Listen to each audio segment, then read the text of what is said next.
Beauty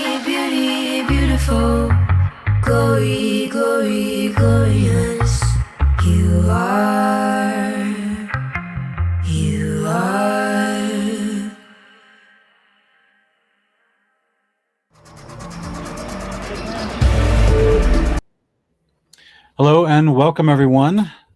Please put a 1 in the chat if our audio is crisp and clear and sound is full of volume. We thank you guys for joining us here today for another Sabbath Fellowship. Hey, guys.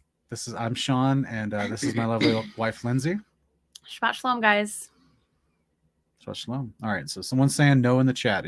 Please put a 1 in the chat if... I wonder if they're a couple seconds behind and they're talking about the... What? Oh, look. They turn it off? Suspended for policy violations. What? The music's not... We've played that band twice before.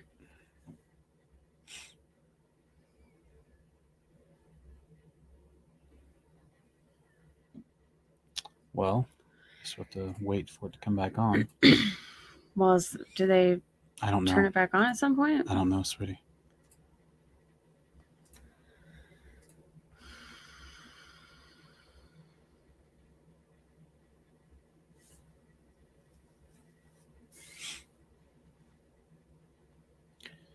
I don't know what they do with this. Should we start a new stream? I don't know, baby. Just give me a second to wait and see if they do anything with this.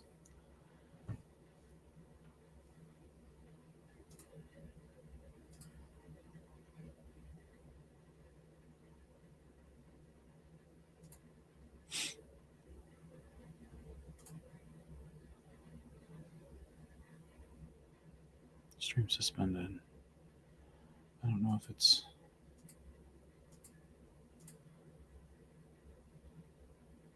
It still says we're live, though. Okay, we're back. Okay.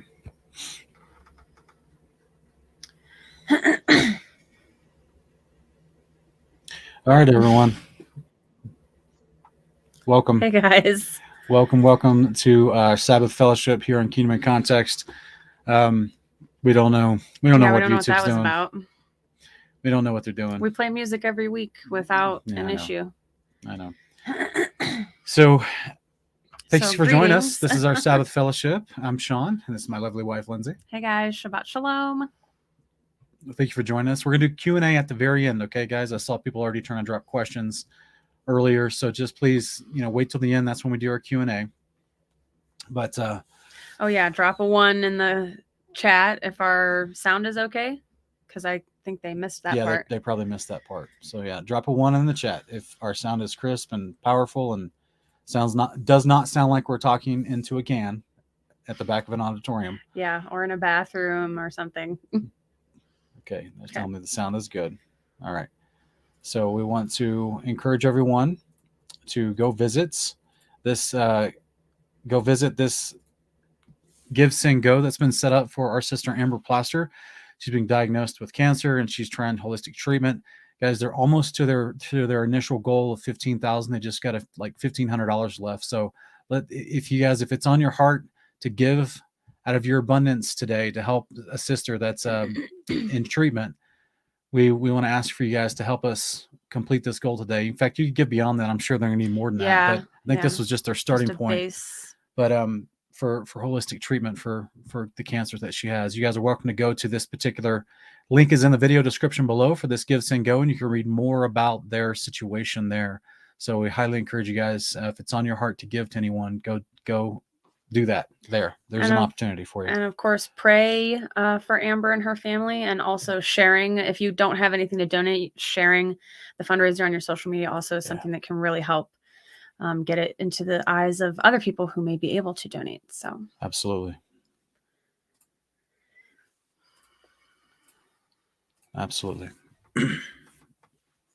Yeah, Dad King Coffee is saying that his cancer treatment was over $80,000. I think he just had his in the last 2 years, or even quicker than that, last year and a half, I believe. And Richard Kraut he's still got his fundraiser up, and he's trying to raise a minimum of $50,000 for his treatment. Yeah. So it's definitely a burden that we try to help each other bear. So yeah, Amber is mid-30s.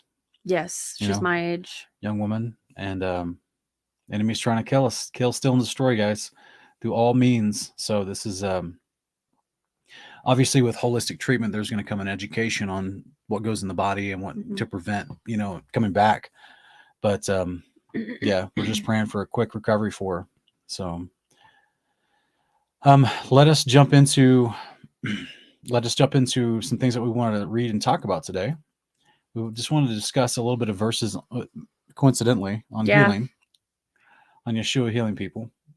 And I'm going to share my screen, put this up for us. All right. That's not big enough. One second.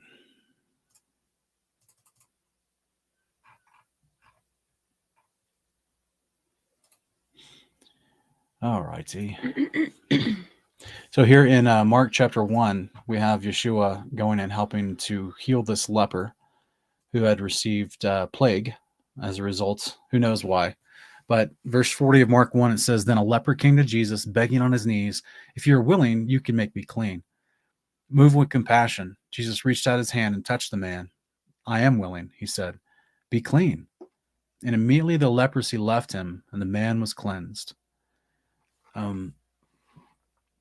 So then Jesus goes and he says to, Jesus promptly sent him away with a stern warning. "See that you don't tell anyone, but go show yourself to the priest and present the offering Moses prescribed for your cleansing as a testimony to them." But the man went out and openly began to proclaim and spread the news. Consequently, Jesus could no longer enter a town in plain view, but he stayed out in solitary places. Yet people came to him from every quarter. So you remember I was doing the review of The Chosen, and we had talked about, man, that looks so weird. Hang on a second. We had talked about, I in my review of The Chosen, I think it was episode 3 of season 1, it has Jesus staying out before he went into ministry, has him staying out in solitary places, how these children come to see him, but not the people. Yeah. So I was like, it seemed odd that I wonder if they're going to go to, I haven't watched all of it yet, right? Because I haven't reviewed it, but I'm wondering if they're going to include that concept where he goes back to trying to stay in solitary places, and are his disciples with him at this point or not? But either way, are they going to, what's it look like when you're trying to get away from people, but the people just literally are following you into the woods to try to find you to come heal them? You know what I mean? To get them healed. It's just, I imagine it's whatever those mothers, all mothers talk about trying to go to the bathroom in private and never can. Yeah. And it's probably like that times like a million for him, where he just can't get a moment of privacy. Does Jesus heal in the woods? Yes, he does. Yes, he does. But I love that part there because it talks about the guy asks, "Are you willing?" And that's if you are willing, right? And then Yeshua answers, "I am willing. Be clean." And the leprosy left him. I just, I've heard lots of sermons preached on this, that we have to remind ourselves that he is willing to heal us. Yeah. This isn't something that could be this, did he ask the guy, give me a list of all your sins and show me that you've paid people back that you've wronged, and show me, tell me that you're repentant and go give alms to the church. And he also didn't give him a big, huge, long prayer to recite, casting out a million different kinds of demons. That's right.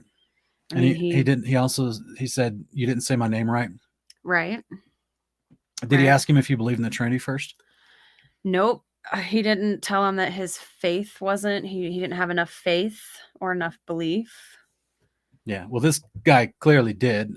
He did evaluate that, but I'm just saying, like, there was no mass amounts of litmus tests that we see. Stumbling blocks is what I call them, that people in the modern day are putting in front of other believers. Well, that's what I was referring to. I see a lot of people, when someone is sick and they talk about it on their social media, a lot of people come on and are like, "Oh, you just must not have enough faith."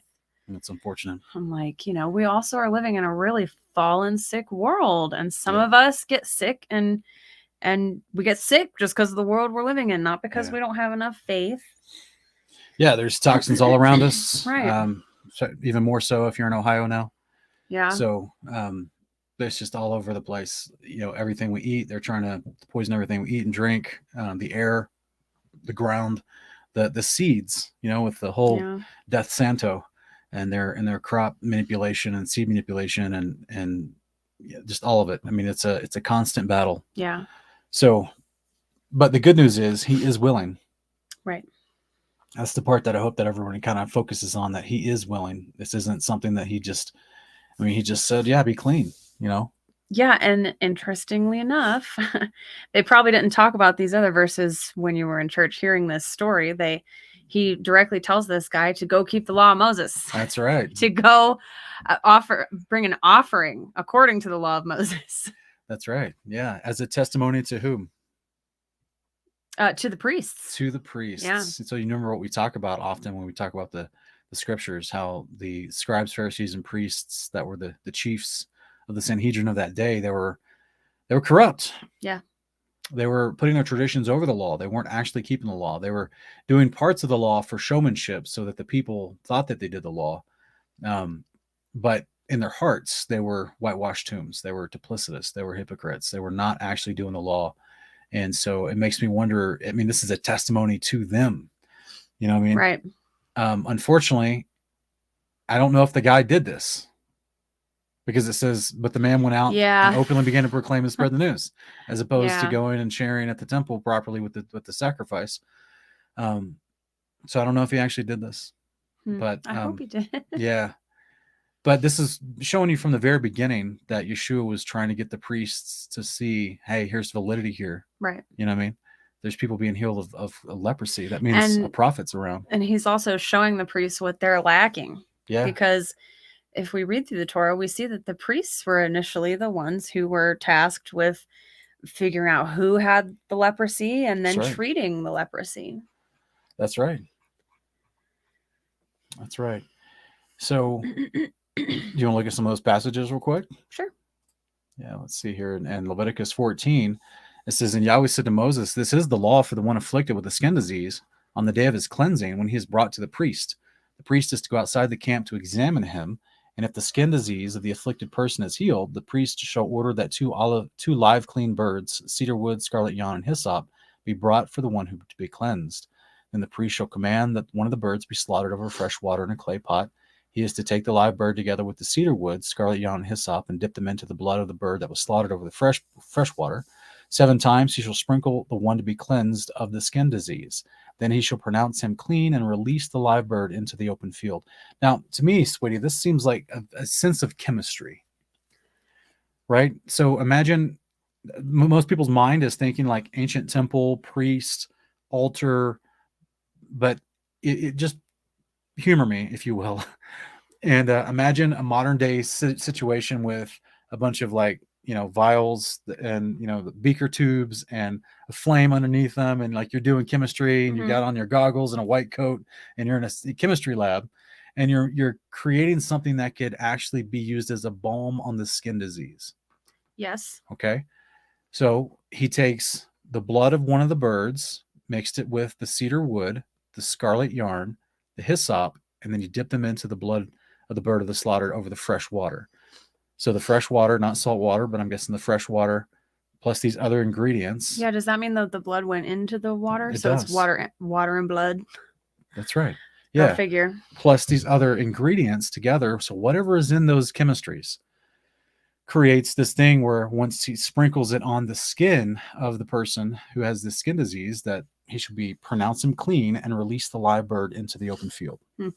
So we also see in the Old Testament, just so in case people are confused here, if this is your first time to watch Kingdom of Context, there's a practical aspect, but then obviously the prophets had the power of the Holy Spirit flowing through them, where they just, many times they could supersede a practical aspect and just get it done in what seems like a supernatural way. Yeah. Okay. So we're going to read about that in the Old Testament as well. We just saw Yeshua do this as well in Mark chapter 1, where instead of doing that particular process that the priest would do, he just spoke to the man, be clean. Yeah. Right. And the guy was clean. He was happy. It's wonderful. It's wonderful. So it just makes me, it's a unique application of the Father gives us a practical, when there's not someone faithful enough for the Spirit of God to flow through in a supernatural way. He also gives us a practical way to which we can provide healing for different diseases and infirmities. Yeah. Okay. It also kind of reminds me of what's done on the Day of Atonement, where one goat is sacrificed and one goat is sent out into the wilderness. That's right. Yeah. So it goes on to say In verse 8, the one being cleansed must wash his clothes, shave off all of his hair, bathe with water, then he will be ceremonially clean, meaning now he can go actually present his offer, Right. his gift at the altar. Afterward, he may enter the camp, but he must remain outside his tent for 7 days. On the seventh day, he must shave off all of his hair, his head, his beard, his eyebrows, and the rest of his hair. He must wash his clothes and bathe himself with water, and he will be clean. On the 8th day, he is to bring 2 unblemished male lambs, an unblemished ewe lamb, a year old, a grain offering of 3/10 of an ephah of fine flour mixed with olive oil, and 1 log of olive oil. The priest who performs the cleansing shall present the one to be cleansed together with these offerings before the Lord at the entrance to the tent of meeting. So this means that the priest has to be involved in this process. Right. So yes, it becomes a testimony to them. Yeah. So if the priests didn't sprinkle this guy in Mark chapter 1, but he shows up healed presenting this offering, Right. they would be like, well, who healed you? Yeah. How did this work? What temple did you go to? Because Yeah. we're the only temple around. Right. Right? So how did this happen? Would be a sign, a tip-off that, oh, there's a prophet working through the power of the Spirit here somewhere. Yeah. That means there's someone faithfully doing the commandments of God somewhere to where Father trusts him with miraculous healing. This is amazing. Oh, man. I'm going to have to go to the restroom, sweetie. My nose is giving me troubles today. Oh, okay. So, I'm sorry, guys. Tell you what, we're going to come right back to it. We're going to take a quick music break, and I'll be right back.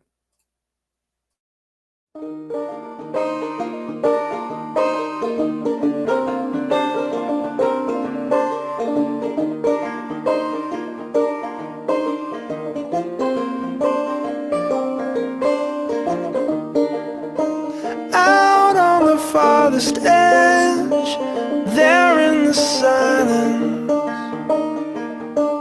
you were there.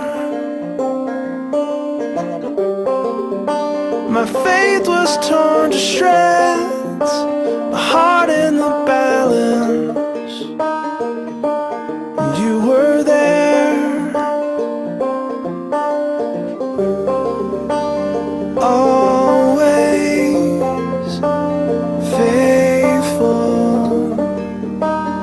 Always good. You still have me. You still have my heart.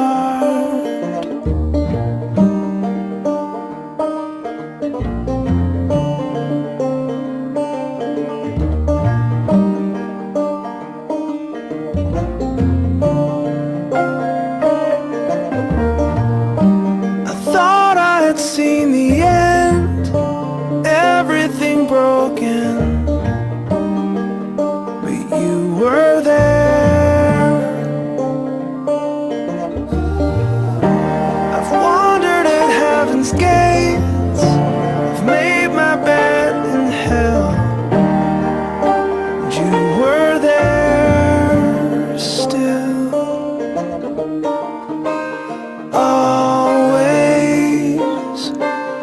Faithful, always good. You still have me. You still have my heart.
Thanks for your patience, everyone.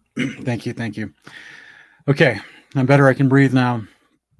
Working it out. Thanks to Summer Monday, if you're watching, for a nice balm that we have for our dry noses here at altitude where we are.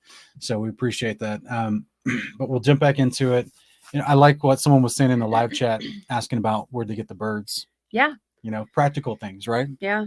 And this is something people forget, but when you read inside of Numbers and Deuteronomy, it talks about the apportioned areas for the priests and the land that they would own in the different cities that they would have. And so this means that they had land for livestock that would be held and used, that's brought in for the excess, that's brought in 3 times a year through the feasts, Right. for the first fruits, as well as other things needed, like birds, if they needed to raise birds for these occasions, right? Yeah, I don't see why they wouldn't have domesticated turtle doves / pigeons. I mean, we still have those today. You can like order them for funerals and stuff. That's right. So, I would think that's obviously a profession that goes way, way back. And there were people back then who knew. I mean, it probably all started with catching a bird, but then you start, letting them lay their eggs and raising them from babies. So that's right. So there's a lot to it, but ultimately, the priest himself would have seen that this guy's bringing forward this offering, it would have been a wonderful testimony to him. And then we also have just the instructions for him, what kind of offering he's supposed to bring forward. Right. So in verse 12, then the priest is to take one of the male lambs and present it as a guilt offering, and that's explained, I believe, in Leviticus chapter 6 and how they did that, right, along with the log of olive oil, and he must wave them as a wave offering before the Lord. So this means they had to grow olives.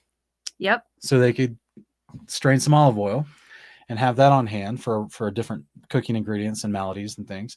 Verse 13, then he had to slaughter the lamb in the sanctuary area where the sin offering and the burnt offering are slaughtered.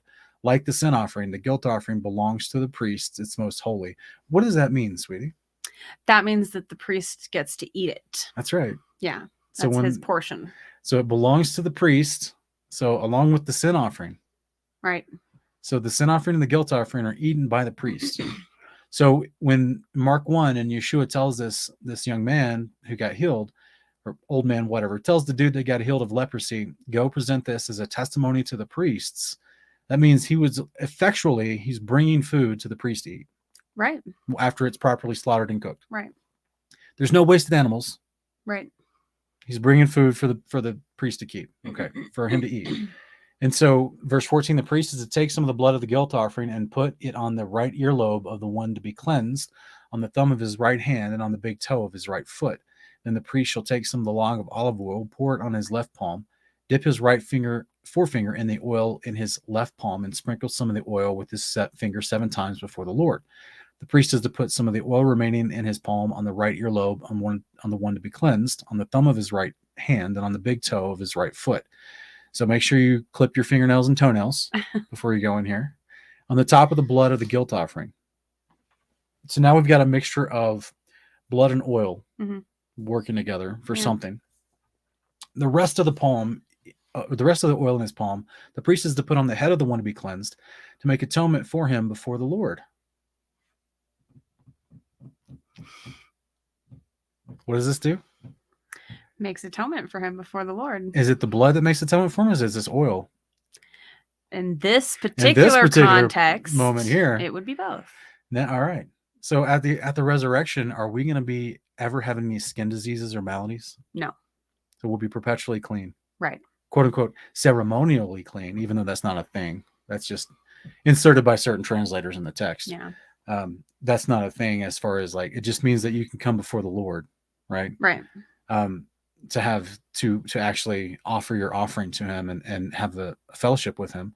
And if you needed to be cleansed, then you needed to be clean before you can do that. Right. So at the resurrection, we're always going to be clean. We'll never have enmity with us being unclean in some way, whether it's bodily emission or a topical skin disease or a heart issue, both inside and out, through and through, will be cleansed because atonement's been made for us by our high priest, Yeshua. Right. And he accomplished that by his life, death, and resurrection, being appointed unto the priesthood promised for him, ministering on our behalf in the heavenly temple, just as these priests here make atonement for these people in their priestly capacity, right? So I think this is fascinating to me. And then verse 19, then the priest is to sacrifice a sin offering and make atonement for the one to be cleansed from his uncleanness. After that, the priest shall slaughter the burnt offering and offer it on the altar with the grain offering to make atonement for him, and he will be clean. And the So burnt offering, that's the father's portion. That's the father's portion. That's why That's the right. whole thing is burned up. That's right. And so you've got a portion for the person who brings it forward. He's going to be cleansed. Mm-hmm. He's happy because he can now step before the Lord. Yeah. He can actually join, which we know where the Spirit of the Lord is, there's freedom, there's liberty, there's the joy of the Lord. So he can actually go before his Creator and experience the goodness from his Creator. The priest who mediates and does this process responsibly also benefits from it by what's considered righteousness for him to carry out these instructions properly. Right. And his soul is satisfied by being able to eat. That's another kind of idiom that's used in the Old Testament about the souls of the priests being satisfied because they get a portion of the Lord's table. So what you're seeing right here is that the priest is getting a portion of the Lord's table. Right. The food that's brought to the Lord, the priests get to share in that portion. And so everyone's happy in this situation. The Father's happy that his creation is happy. He actually gets to share in a fellowship meal with them. The priest is happy that he's been responsible to mediate atonement for this man, as well as the healing itself actually is an instruction that's given that priest facilitates, that is done through the power of God. Well, yeah, because the whole thing starts out with the priest going and inspecting and seeing that the leper has been healed. That's right. So all this cleansing that's done afterwards, this is all involved in cleansing him to be able to be in a state to be able to approach the temple again. Because of course, while you have leprosy, that's right, you can't come anywhere near it. So take notice that the leper is healed first, and then he's brought forward, and all of these instructions are followed between him and the priest. That's right. So verse 21, if however the person is poor and cannot afford these things. So we don't know in Mark chapter 1 if that guy was wealthy or poor. Right. Did it say? I don't remember it saying. I don't think it said. I thought it said he had leprosy for a long time, but so it says the leper came begging on his knees. So people would think because he was on his knees begging that he may have been poor. I mean, the other New Testament references might tell us. It might. Let's check it out. Came large crowds from him. Suddenly a leper came and knelt down before him. Yeah, it doesn't say his financial state there. Man came along covered with leprosy. Yeah, it doesn't say his financial state. I mean, we know that typically it's hard for them in the culture of that time. Yeah, I mean, the lepers were typically on the outskirts of society. I mean, we know what they call leprosy today isn't actually leprosy of the Bible, but lepers in India still are considered like bottom of the caste system. Right.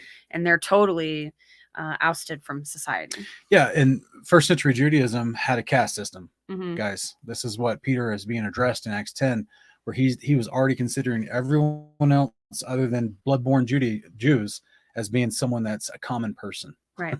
Right. And the Spirit of God, through an angelic visit to Cornelius, someone that feared Yahweh already, was sent as an agent to go teach this lesson. Also, the vision that Peter had as well was to teach this lesson: what Yahweh makes clean, do not call common. Yeah. Right. Because they've been grafted into Israel. They've been made good. They're a part of the family now. Do not consider them lesser as you've been taught, because that was the law being taught by the Pharisees of the day, by Judaism of that day. It was very prejudicial, unfortunately. Which is so funny because, well, it's not funny. It's ironic. If you go back to the Exodus and you read about when the Israelites were living in Egypt, there was a law in Egypt where the Egyptians thought that it was that the Israelites were common, and they would not eat with the Israelites. They wouldn't break bread with them. It's either Genesis 44, 45. Yeah. Was it? Oh yeah, that would have been before the Exodus. Yeah. Yeah. But yeah, so it's so ironic that here we are all these years later, and some of these descendants of those same Israelites are taking on the behavior of the Egyptians. Well, it starts to go into a deeper study as far as where did these ideas come from, that these quote unquote traditions that were being imposed into the Pharisaical instructions, where did they come from? Right. You know what I mean? There was a big battle during that same generation as far as which calendar they were going to follow. Yeah. Whether the lunar or the solar. The lunar one came from Greece, from Babylon when Greek ruled over Babylon from Alexander the Great's day. And that's where the same group of Pharisees that came from. So it makes you wonder, like, if they're adopting the mindset of Babylon and trying to fuse it with their profession. I say that very lightly, their profession of the law of God, because they didn't really keep it. They just claimed to be the arbitrators of it and to hold it up and the leaders of it. So then it would make perfect sense that they adopt this mindset of Babylon, which was always about segregation. Yeah. It's always and superiority. It's always about a caste system, because it always led to a hierarchy of the gods being the rulers over the people. They did not want people to think that they were equal within their society. There was slaves, there was dignitaries, there was the common folk, there was the aristocrats, then there was the upper class of quote unquote rulers, sometimes Nephilim, then there was the gods. So you'd always have this multiple caste system that they would live by. And it's not what the scriptures describe. Right? The scriptures don't, even the priests that do have authority in Israel still abide by Numbers 15, Exodus 12. I think also again in Numbers 27, the rule, there's one law for the commoner and the foreigner. Yeah. So regardless of your lot, regardless of like how much responsibility you may have in that society, it doesn't mean that you have any special privilege within the law itself. There was supposed to be one law in the house of God and the family of God and the land of the Creator and his people sharing together, one law for the foreigner or for the native born. And so, yeah, I just think there's a lot here. There's a lot here to talk about. Verse 23, on the 8th day, he's to bring them for his cleansing to the priest of the entrance of the tent of meeting before the Lord. The priest shall take the lamb for the guilt offering along with the log of olive oil and wave them as a wave offering before the Lord. Did they used to carry olive oil in logs? That would be a pretty cool container, right? I thought Like, I thought a log was maybe a unit of measurement, kind of like an ephah. So maybe they have it in a clay pot, maybe? Yeah, I don't know, because you can't just have a log. But you could hollow out a log and make it a container, carry around a little log. I guess. I don't know. Like, I don't know if they got creative with... I mean, they had clay pots, so I don't see any reason to hollow out a log. I guess maybe we would want to look at the word itself or see if it's translated differently in other Well, you know how translations. Wine is stored better and bourbon is stored better in wooden barrels and things like that. Maybe it stores better. Who knows? If you know, let us know in the comments, guys. Yeah, someone's saying the wood would absorb it, which is what I would think. It would get absorbed into the wood, but I don't know. Maybe. 14 U.S. gallons is a log. 0.14 U.S. gallons. Okay, so it is a unit of measurement. So like over 1/10 of a gallon is a log. So it's not a lot, but it's enough. So it's interesting that he even poured the oil on his head, which is almost very similar to the priest being ordained. Yes. Right? Yeah, it is. Because they had to be made clean to serve. Right. So I think it's beautiful.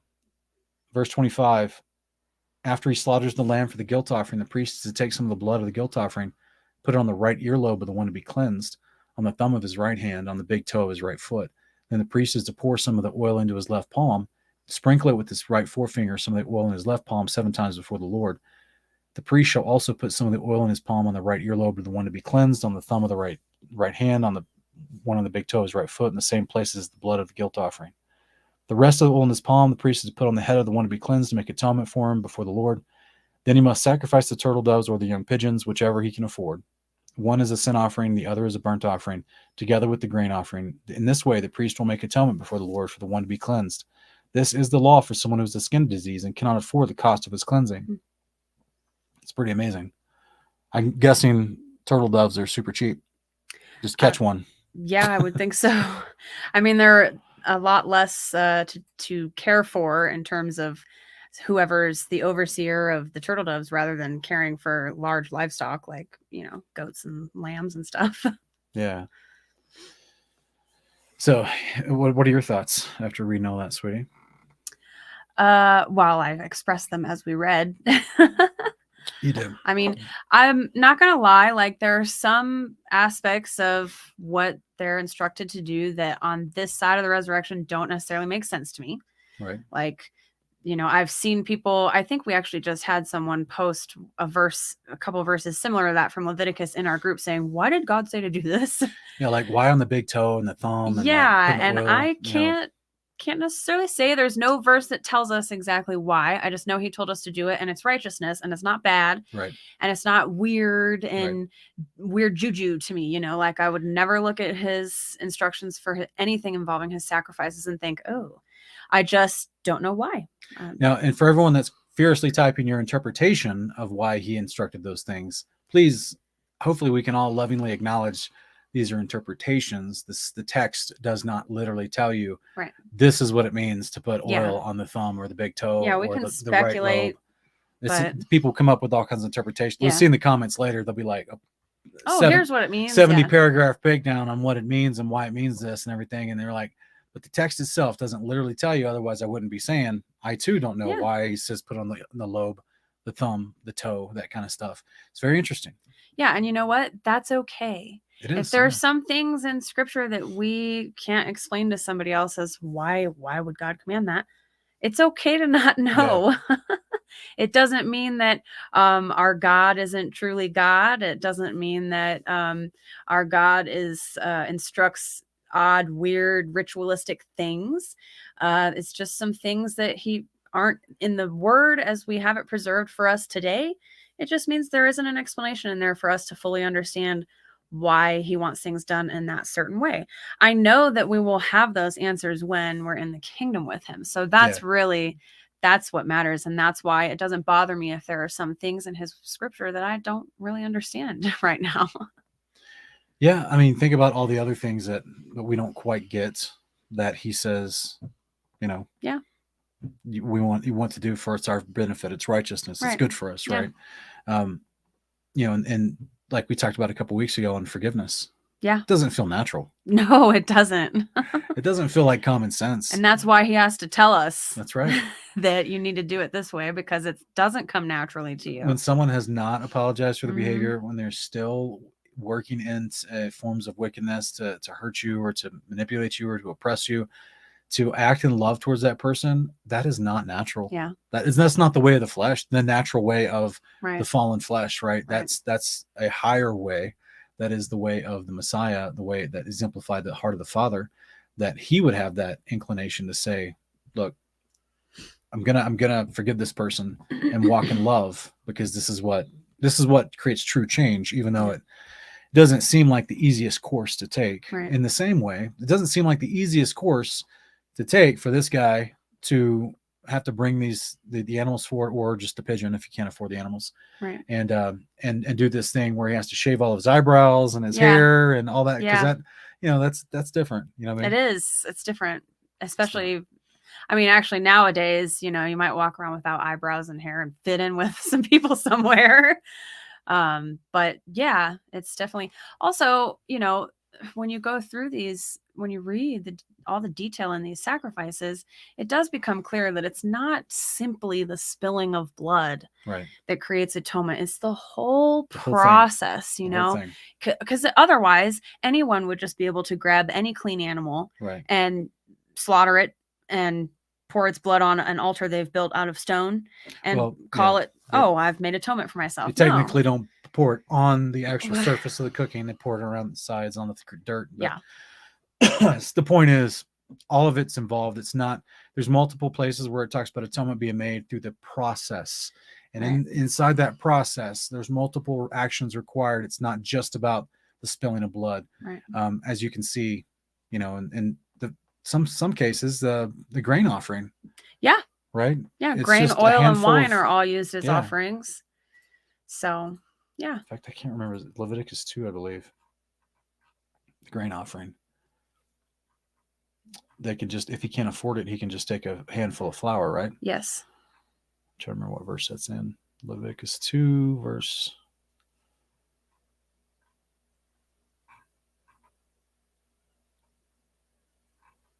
Was that in this verse?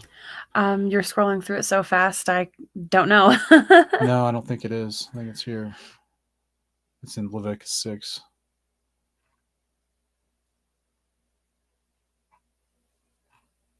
Part of the sin offering.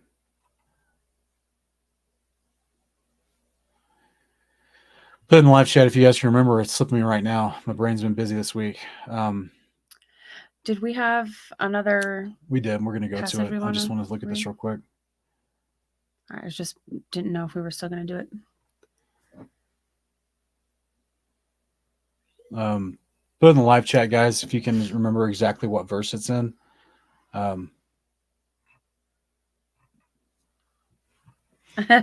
Beetlejuice says the good flour, not our non-nutritive flour we have now. That's correct.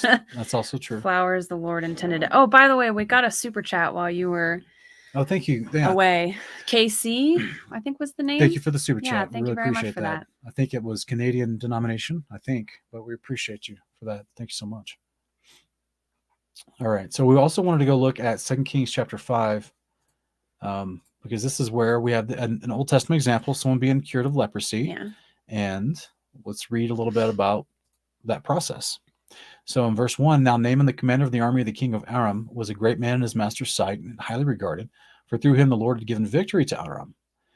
Yahweh gave victory because of this man. Yeah. So interesting. He was a mighty man of valor, but he was a leper. And at this time, the Arameans had gone out in bands. Now, if I'm not mistaken, Laban was an Aramean. Okay. So these are like extended folks, cousins of Abraham and descendants of Shem. Okay. So at this time, the Arameans had gone out in bands and taken a young girl from the land of Israel. She was serving Naaman's wife. She said to her mistress, if only my master would go to the prophet who's in Samaria, he would cure him of his leprosy. And Naaman went and told his master what the girl from the land of Israel had said. Go now, said the king of Aram, and I will send with you a letter to the king of Israel. So Naaman departed, taking with him 10 talents of silver, 6,000 shekels of gold, 10 sets of clothing. And the letter that he took to the king of Israel stated, with this letter, I'm sending my servant Naaman so that you may cure him of his leprosy. When the king of Israel read the letter, he tore his clothes and asked, am I God, killing and giving life, that this man expects me to cure a leper? Surely you can see that he's seeking a quarrel with me, right? It's like it's a challenge. Yeah. Gave him an impossible task. Yeah. When actually it seems like both the king and Naaman were coming in faith that someone in Israel could heal them or heal him. Exactly. They didn't go to Babylon. They didn't go to the Amorites. Right. They didn't go to the Hittites. They went to Israel. And so verse 8, now when Elisha, the man of God, heard that the king of Israel had torn his clothes, he sent a message to the king. Why have you torn your clothes? Please let the man come to me, and he will know that there is a prophet in Israel. So that's like what you were just saying about sending the leper who'd been cleansed to the priest so that they would know that there is a prophet in Israel. As a testimony to them, to the priests. Verse 9, so Naaman came with his horses and chariots and stood at the door of Elisha's house. Then Elisha sent him a messenger who said, go and wash yourselves 7 times in the Jordan, and your flesh will be restored, and you will be clean. Is this a contradiction in Scripture? He didn't tell him to go to the priest with a lamb and a turtle dove and oil and all that stuff, right? Right. He just said, go wash in the Jordan 7 times. Well, that's concerning actually healing him of the leprosy. That's right.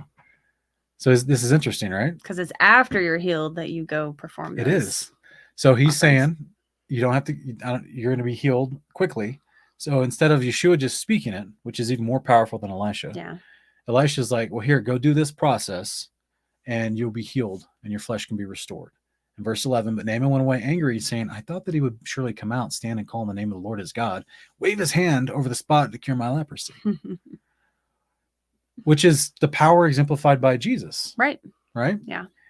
Verse 12 says, are not the Abana and the Parphor, the rivers of Damascus, better than all the waters of Israel? Could I have not washed in them and been cleansed? So he turned and went away in rage. So this guy also has some tribal prejudice. Yeah. And some misunderstandings of how things work, in Israel with the people of Yahweh. Yeah, so this guy's like, so what's the big deal about this water versus my water? Right. Like, we got good water. You know what I mean? They're like, he's wanting me to drink Dasani and he's got Aquafina. Hopefully he'd be drinking Fuji, but as opposed to any of the other mud waters that I just mentioned.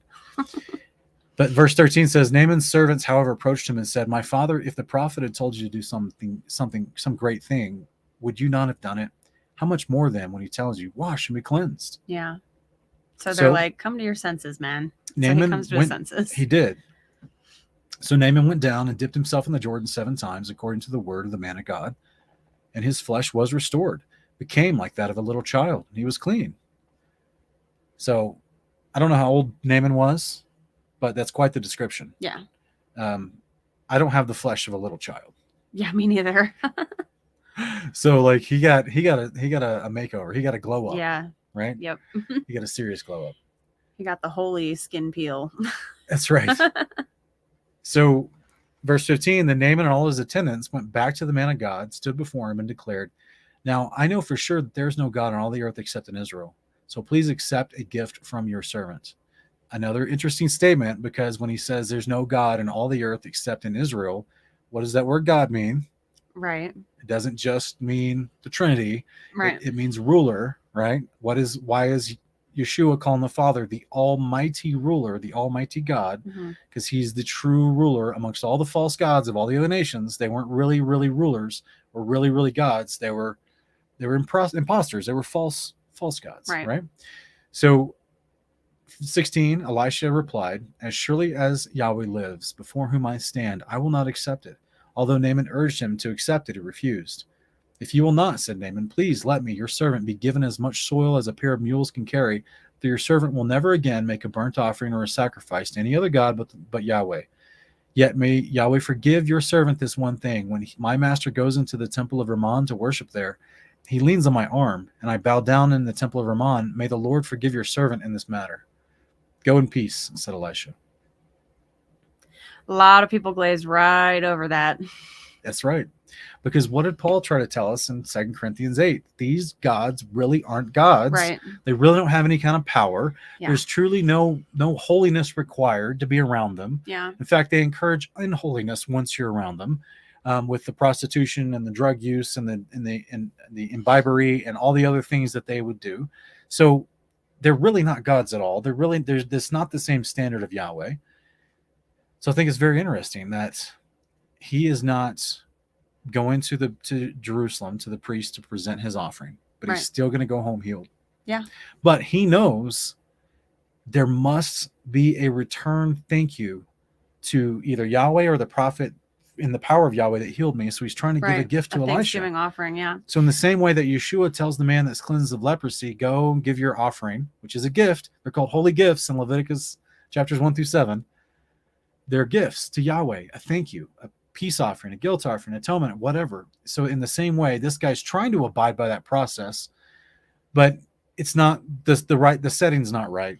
Yeah, it sounds like he is he's a slave of That's right. This person that he's talking about, his master. So he can't just stay in Israel and become an Israelite and offer his offerings there at that temple.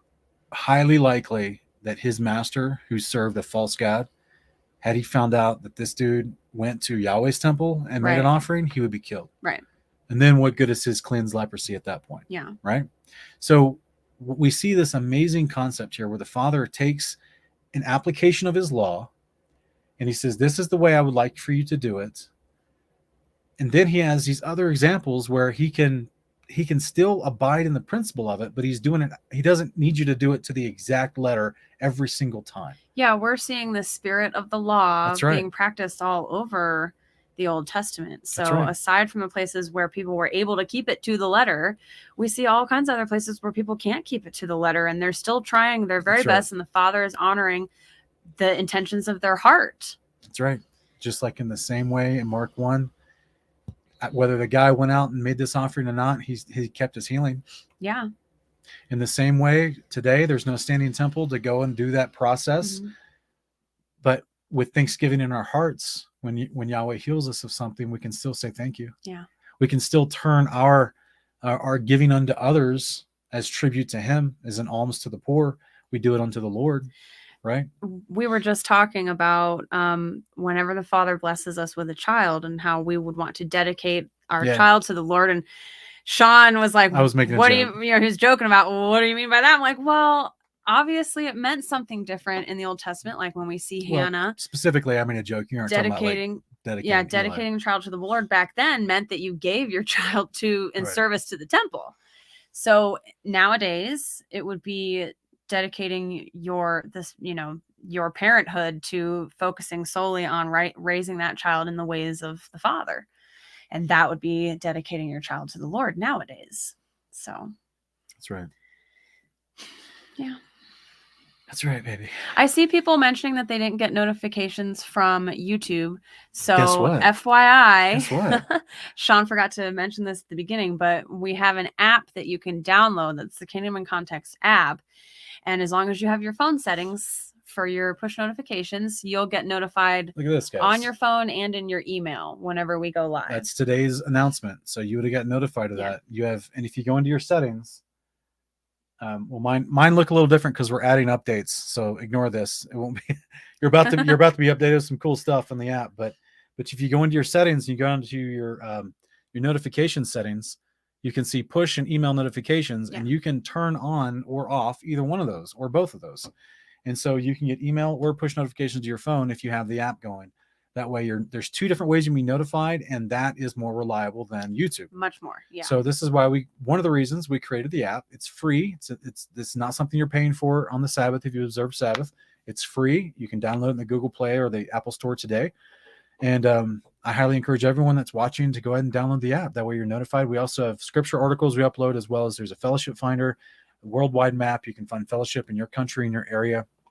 And we're adding the latest feature that we're building into it right now is related to the fellowship finder, as well as the comment section, how you can reply to people and you can see if people have a ministry or a business on the map and in the comments. So that's we got a lot of cool resources that we're trying to give for your benefit to grow the community, so that you guys can have a place to talk with each other and interact, and it's free. I mean, you guys have helped us build this with your contributions. So like, this is us giving back to you. So download it. it's easy. It doesn't require any money. It doesn't ask anything of you. It's not asking you for more tokens to play Bejeweled or whatever. Like, and we don't sell your information. We don't sell your info. Off-party sites who will spam your email and send you random text messages. We're not allowing advertising on the app. It's just you get scripture. Tool. You get linked, like in the future when Lighthouse goes up, we're gonna be linking videos to Lighthouse and not YouTube. So you're gonna get notifications for that. There's a community board. We can make announcements.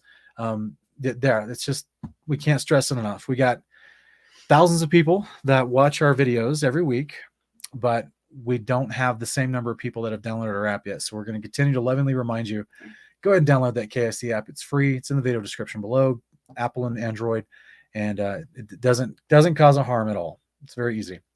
You want to take some questions? Yeah, we can open it up for questions now. So please put your questions in all capital letters, and please adjust your expectations. As we open it up for questions, we start answering and they just start pouring in. And so it's physically impossible to get to every single question every single week. So if you ask a question and we don't get to it, please don't take it personally. Don't start typing in the chat about how we're skipping your question. It's never personal. We just can't get to all of them. So that's right. Okay. So before we started, we had a gentleman that launched a question asking about the Apocalypse of Baruch, also called Second Baruch. And he was asking about chapter 59, where it mentions the idea of earths, and he didn't understand why it was using that language. So here's the part where he's mentioning this. And this is I'm actually just going to read this quick chapter because it's beautiful. Okay. It's got a lot of fun stuff to talk about. But long story short, word rakia in Hebrew, which very close variant would have been translated for the Aramaic or the Syriac in the Apocalypse of Baruch, it doesn't mean earths as in multiple sphere globes. It's just mean the new lands that have yet to come, the lands of the New Jerusalem that are being promised and spoken about as paradise, or Zion, which is the context of these descriptions. So chapter 59, and the bright fourth waters which you have seen are the advent of Moses and Aaron and Miriam and Joshua, the son of Nun and Caleb, and of all those like them. For at that time, the lamp of the eternal law shone on all those who sat in darkness, which announced to them that believe the promise of their reward, and to them that deny the torment of fire which is reserved for them. But also the heavens at that time were shaken from their place, and those who were under the throne of the Mighty One were perturbed when he was taking Moses unto himself. For he showed him many admonitions together with the principles of the law and the consummation of the times, as also to you, and likewise the pattern of Zion and its measurements, in the pattern of which the sanctuary of the present time was to be made. Guys, if you're not familiar with Exodus, the account of Exodus, this account of Baruch sounds a little odd. Because you're like, wait a minute. When Moses went up the mountain in Exodus, he showed him the principles of the law, the consummations of the times. When did that happen? It happens in Jubilees chapter 1. Because the book of Jubilees was ancient Israelite scripture. This is why it's referencing that. This is the exact moment that he saw the Jubilees of the years leading up to the judgment, the consummation of the times. This is him seeing the prophecy until the eternal sanctuary tabernacles on the earth, as the end of Jubilees chapter 1 talks about. Moses was shown all this stuff on the mountain. The Masoretic version that we have in Exodus is limited in scope. They intentionally left out Jubilees, and that's unfortunate. But we have a witness, a testimony in the Apocalypse of Baruch, ancient Israelite literature, that tells us exactly that information that you only see validated in Jubilees. So again, this is just more there to show, guys, we gotta take all the books. We can't just take the limited edited amount of information that the Pharisees gave us, and then the KJV translators eventually, or the publishers, I should say, in the 1800s gave us when they started printing the Protestant Bible. We need to take all of the scriptures. We need to do due diligence and learn how we got our scriptures, and we realize why some of these can make sense. Verse 5, but then he also showed to him the measures of the fire, also the depths of the abyss, and the weight of the winds. This is also something mentioned in Jubilees chapter 1 and 2. And the number of the drops of rain, and the suppression of anger, the multitude of long suffering, and the truth of judgment, the root of wisdom, the riches of understanding, the fount of knowledge, and the height of the air, the greatness of paradise, the consummation of the ages, the beginning of the day of judgment, the number of the offerings, and the earths which have not yet come. So again, that word earth is rakia in the ancient Hebrew. It just means lands. In the same way, in Revelation 21, 1-3, it says he saw a new heaven and a new earth. That word just means land. It doesn't mean a globe coming down or something like that. And then verse 10 says, the mouth of Gehenna, the station of vengeance, the place of faith, the region of hope, the likeness of future torment, and the multitude of innumerable angels, the flaming hosts, the splendor of the lightnings, the voice of the thunders, the orders of the chiefs of the angels, the treasuries of lights, and the changes of the times, and the investigations of the law. These are the bright fourth waters which you have seen. So a lot of this stuff is mentioned in Jubilees. A lot of it's stuff that is referenced in Hebrews 11, talking about Moses' experience on the mountain. Some of it's referenced, like the innumerable angels, and all these things being explained to him. That's referenced by Stephen and Paul in Galatians and Acts 7. So there's a lot of things being quickly summarized here, but no, it's not talking about like a whole bunch of a brand new spherical globe that's yet to come, or that we're going to some other planet. This is not Mormon theology. I was just going to say, it's not Mormonism either, where everybody's going to inherit their own planet. Yeah. It's the easiest way that Mormon theology is bunk, is they have a completely different afterlife cosmology built on a heliocentric model, because it was invented by a con man in the 19th century when the heliocentric model was already being established and talked about. So like that's one of the quickest ways that's a false religion. So let me see. I think we got some questions coming through. We have a lot of them immediately. Okay. Dia, she's asking, why do unclean people need to offer up a sin offering when being unclean is not a sin? Well, we've talked about this in previous times. The word sin there is sometimes translated as purification offering. So it's in the same manner in Leviticus 12, after a woman gives birth, she goes and offers a sin/purification offering, because just acknowledging that she's now purified, and she's giving thanks to the Father because of that. So very simple. Yeah, in the literal, in the idea of when we do sin, we need to be cleansed of that sin, which would mean we need to repent of it and be forgiven for it. I would say that it's being used in a more figurative fashion for these issues of uncleanness, like physical uncleanness, because when we break the law and we do actually commit sin, that's an uncleanness in our soul. That's right. So That's how I would compare the two. But yes, it doesn't mean that a woman has done something wrong by giving birth and having all the natural processes that happen with giving birth. And same thing with, a lot of these lepers. So yeah, it doesn't necessarily mean that they did something wrong. They just need purification. People just asking, will the update take you straight to the video when you click the notification? Doesn't it already? I'm not sure which notification you're talking about. They're talking about the app. I know that, but there's two notifications. I don't know if she's asking about the email or the push. So the point is, it's supposed to take you to the app for one, so that there's a new video announced, and then you can scroll in the app. You can click on the picture in the app. So guys, just this is a modern app, just like all other apps. You click everything. You just touch it. You touch it, and it takes you places. So explore the app and realize all the places that can be tapped, and those buttons do things. And yeah, this is a modern, super modern app built on the newest technology. So just touch everything and it'll take you. So when you get a video, it says video announcement or new article, whatever, it's supposed to take you back to the app, because it wants you to open the app and use the app. That's the idea, because you may not care about that video, but guess what? It's taking you back to the app and you see, oh, there's a new announcement, or there's a new article uploaded or whatnot, or reminds you that Fellowship Finder's there and you meant to go look at it, and here's an opportunity as a reminder. Whole point is it takes you back to the app so that you can use the app itself. Rob Lily Hernandez is asking, do you have a feast calendar? We go off of one that is based off the Enoch and Jubilees Zadok calendar, and our brother Hanging on His Words, Ken Heiderbrecht, he has actually created a calendar based on that we recommend. Did you go check out? Yeah, you get it on his Patreon. Yep, you can go You can order the actual physical page-by-page flip calendar. It's really awesome. Put a lot of hard work into it, and we appreciate that. You did. Let me see if I can put it on screen for us real quick to give you an example of where you can find it and download it and have access to it if you want to. Just give me 1 second.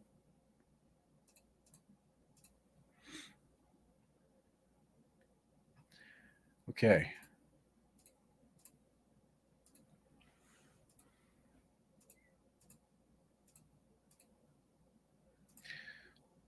Okay, so this is Hanging on His Words Patreon page. So if you go to patreon.com and then go to Hanging on His Words, you can find, he's got somewhere on here. He's got, it's further down. He put the calendar app. Yeah, just scroll down a little bit. It's a wall where you make posts, but they're all chronological, so you kind of got to scroll down and find it. But you can get and download the PDF for the 12-month app. So that would be where we would recommend that.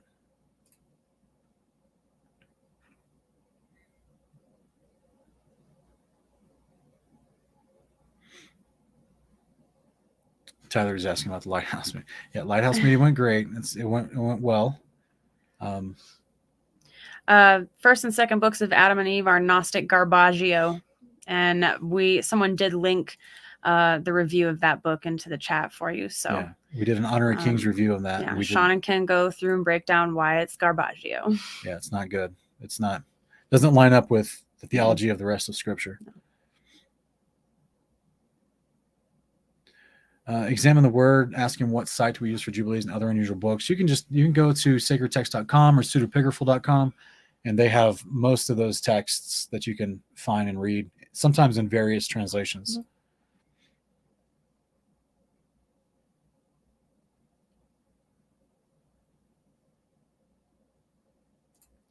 Jailer Friend is asking, what are your thoughts on blowing the shofar? Do you know what verses talk about it? I'm guessing she's asking about us personally blowing the shofar, not the priesthood, right? So I understand the verses about the priesthood and Numbers blowing the shofar. Yeah. Numbers chapter, I think it's chapter 9 or 10, talking about them, and they also blew the trumpets. But I don't know if there's a direct command I've ever seen for the individual to blow the shofar every single Sabbath or every single appointed feast. Or if you want to, a lot of people do that as a tradition. Yeah, if you want to do that, you can. Yeah. We're just not necessarily, we're not commanded to as the lay people, but Kalina Scott, no, I've not heard of those gospels, so I don't have any thoughts on them. You get a little bit of stubble when people start getting excited. I know. Praise Yah is asking, can you explain Isaiah 61 and the role we as converts play in this prophecy? Well, that's a big chapter. If you have a specific question on that particular chapter, but remember, if you're a believer, if you've converted to faith in Christ as a disciple, you're not. You may be born of a different nation or tribe, but you're now a part of the family of Israel. So and you're not a Gentile anymore. If you're in, I know the general premise of the promises of Isaiah 61 is after the resurrection. So that means, Lord willing, you'll already be resurrected as a part of Israel. So once you're, even it should be this way now, but it definitely will be this way after the resurrection. No one's going to look at you like you're a Gentile. That's Judaism. Yeah. They look at you as if you're somehow still a separate class. Yeah. That's what Paul tries to expound in Romans. There is no more Jew or Greek. Like, guys, if you're in Christ, you're one family, one body, one spirit, one Lord, one Father of all. You're the hands and feet, right? This hand doesn't look at this hand and say, why are you a Greek? Why are you a Jew? Like, they don't do that. Yeah. No, two hands, one body. Christ is the head. It's very simple, right? You're grafted in. You're not technically a Gentile in the eyes of the Father and the Son. Yeah. You're a part of the family of God. So all the promises that apply to the resurrected in Isaiah 61, if you're a part of that resurrected crew, you're going to be in the family of God and be a fellow minister under the authority of Yeshua that goes out and ministers to the nations, which is the nations that did not get resurrected. Yeah, just like the mixed multitude that came out of Egypt. It wasn't all the Israelites. All the Israelites were brought out of Egypt, but there were also other people of Egypt that saw this. That sounds like maybe some of them might have converted and taken part in the Passover. But either way, they came out with the Israelites because they decided they believed in the God of Israel. And there is no distinguishing once they all come out and they get into covenant with the Father. They're in covenant with the Father, and they're considered Israelites. They're not told that, oh, well, you're always going to just be an Egyptian, and you know, but because that's what Judaism does. They put you in this second class citizen caste, basically, because they make it all about bloodlines. Ironically, It's sad. Yeah, it is. Timbo, as soon as Ken and I can get together on season 4 of Honor of Kings. Jailer Friends asking, what do we think qualifies as a graven image? Something that's been engraven to worship a false god. Yeah. So specifically a false god. Yeah. So it's not just any artists. Image of something or any statue of something. Also, if you have someone that has a chainsaw art and he comes out and trims your stump in your yard to make it look like a bear crawling up the side of it. No, that's not a graven image. That's just artwork. Yeah. In the same way, cherubim were fastened and carved in the temple of God. Yeah. Those weren't considered graven images because they're not worshiping a false god. It's artwork that adorned the temple of God. Yeah. So a graven image has the connotation, the context of worshiping a false god. Yeah. It's specifically used to be worshipped as an idol. Yeah.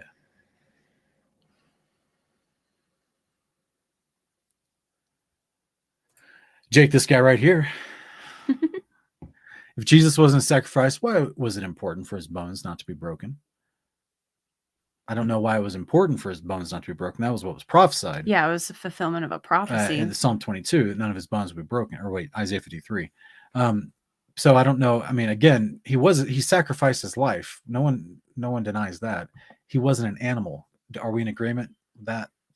Hopefully we're in agreement with that, Jake. Is there anything in the Torah that says anything about not breaking the bone of an animal once it's been sacrificed? Is there any instruction about that? Not once it has been, but to bring it can't be a lame obviously animal. Yeah, it has to be without blemish. That's what he's talking about. Yeah.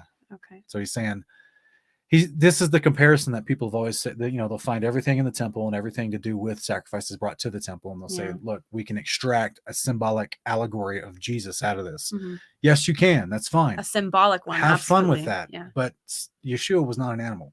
He was not sacrificed as an animal. He was killed on a cross outside the temple. The priests didn't lay hands on him and kill him.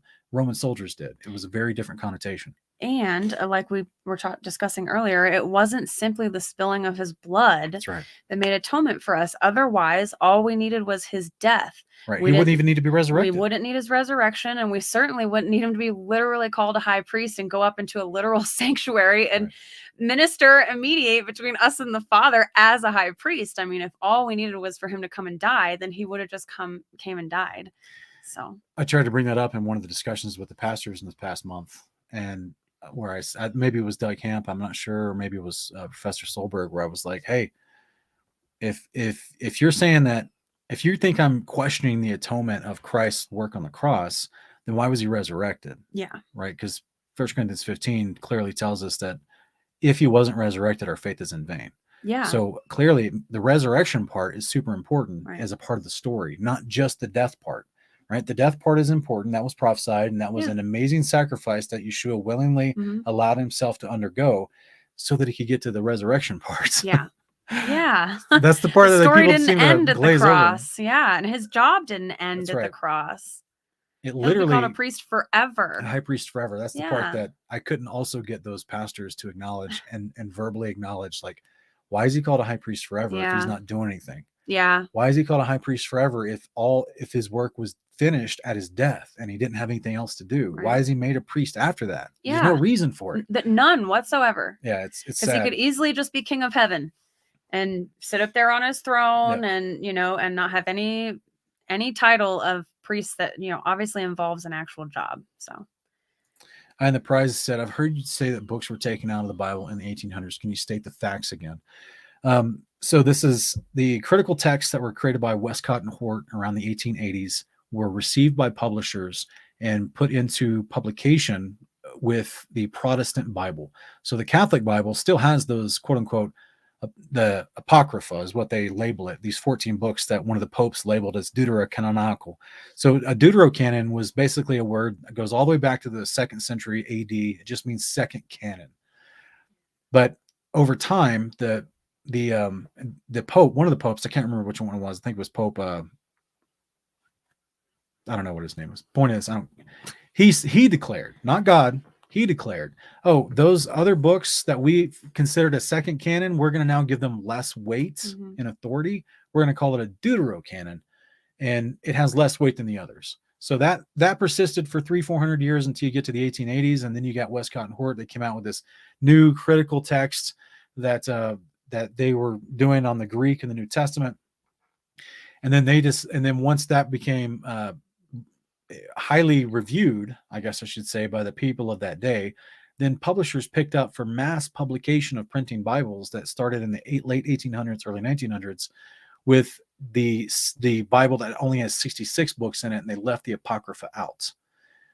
So this is why Catholic Bibles today still have those 14 books, but most Protestant American churches have this new edited version that came because of Westcott and Hort. So this is where we've loosely in the past, in a very quick reference, tie that time period to the 1880s when suddenly 14 books were removed from the most widespread version of the Bible ever, which is the modern day publishers in the 20th century, which is 100 years ago, started publishing this new Bible with only 66 books in it that most Protestant churches then took as missionaries to other countries.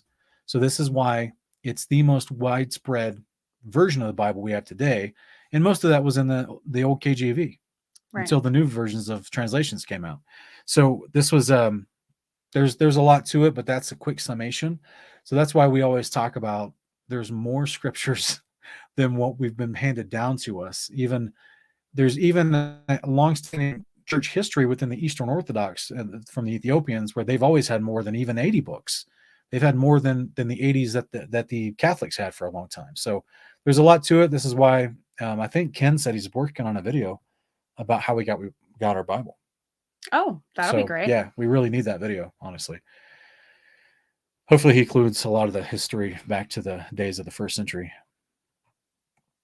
Jayla friend, we would encourage, yes, it's an eternal command. So we're going to circumcise our children and our sons. yeah, Well, we may have multiple sons, baby. You never know No, what, I'm what the just father might clarifying. provide. I didn't Yeah. want that, yeah. no, No. anyone to think we Female believe in- circumcision, biblical circumcision only applies to males. Circumcision of the heart applies to male and female. So we always encourage that, obviously. But physical circumcision, as announced, does still apply. We would highly encourage it. If you're a man, your parents didn't do it to you in the modern day and age, you would highly consider you pray about it. It is one of the requirements to observe Passover. Now, no, there's no temple to go to observe Passover. We're just observing Passover as a practice today, as a memorial. But I like to practice as close to possible as the real thing. Yeah. Like that's otherwise, what are you practicing? I mean, if we're going to say that the Torah wasn't abolished and we keep the commandments, I mean, why wouldn't we include circumcision in that? Now, I understand for adult men that it can be a very hard choice to make, and something that's difficult for them to have the strength to follow through with. But I've known quite a few brothers on Facebook who have shared their journey with, coming to realize that circumcision didn't change and getting circumcised. Yeah. And they have good experiences with it. It's not some horrific process, it's a sacrifice that they make it with their comfort for sure. But no man that I know who's done it in his adult age has ever regretted it. Right. So we would always encourage, if you're a male who's uncircumcised and you come to realize that hasn't changed, we would encourage you to find a way to make that happen safely right. in a sterile environment and all that. So that's right. Shilos, also real quick before we answer this, we have a video on that if you want to go look up Kingdom of Context, circumcision. It should pop up. Is circumcision still for today? And we go over all the scriptural examples of it. So we just gave you a short answer today because of the Q&A, but we have an entire video on this for you. Type in YouTube search bar, Kingdom and Context, is circumcision still for today, or something to that effect. Use the keyword circumcision in that search, and it should pop up. It's highly viewed. Was one of our videos, and we go into lots of scriptures. Okay. Chilo, son of battle, thank you for the correction. I did use the wrong word earlier when I said rakia. I should have used the word aretz. And yes, aretz is the Hebrew word talking about the land. Rakia speaking about the firmament. I'm sorry about that, guys. And taking back Garden FE is asking, what do you think of the whole foods plant-based lifestyle? Raw vegan, no bugs. Thank you for your consideration. I don't think that's scriptural. We get Leviticus 11, Deuteronomy 14 tells us which animals we can eat. So, by the way, some of those are bugs. The locusts, the certain things that creepy crawl on the ground, but ultimately we do have the certain types of fowl of the air, certain types of cattle, certain types of fish. We can't eat those. This is given to us for food. So I think that this idea of the raw vegan diet, for certain people that may be in a area of the world where their meat is processed and they're getting a lot of chemicals inside of the meat, and that's why when they get off of that meat, suddenly they have these amazing results because they think, oh, I went vegan, I stopped. No, you just didn't stop eating meat. You stopped eating a bunch of chemicals put into your meat.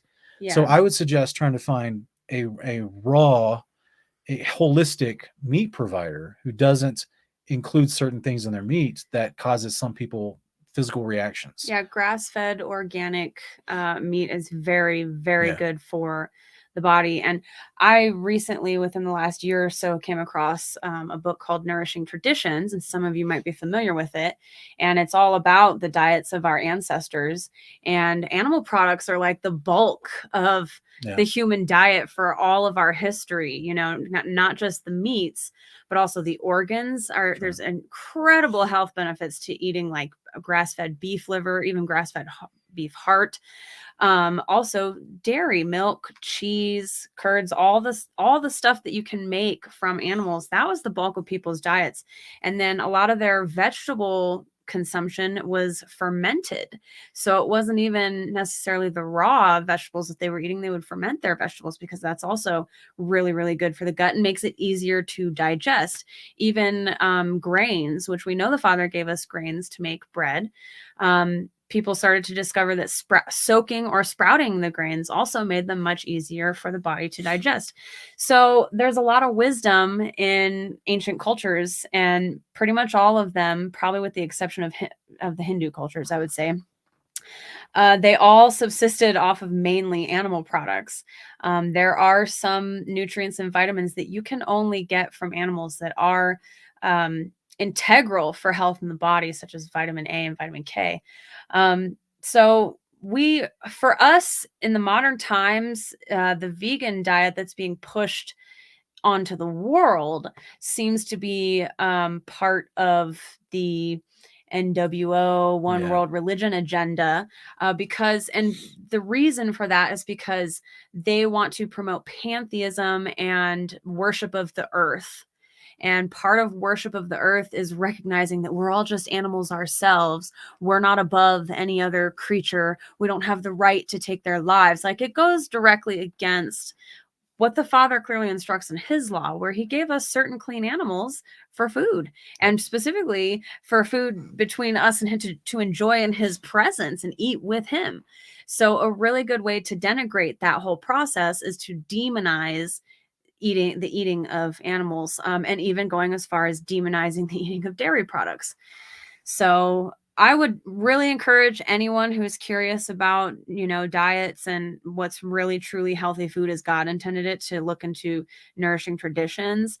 The person who did all that work, and because it's all with science backed and studies backed for it, they weren't a believer. So there are some suggestions in their dietary lists that would include some shellfish, some unclean animals, but the bulk of it is just the truth about what our bodies really truly need to thrive, and how our ancestors knew all this. I mean, things that, and even modern day cultures that we're not familiar with, like in Africa and Asia, still follow all of these traditions, bone broths and things like that. It's like staples in their culture. So if you're wanting to learn more about what the human body truly was designed to need and digest, I would definitely recommend looking into those books. Thank you, sweetie. You're welcome. Off my soapbox.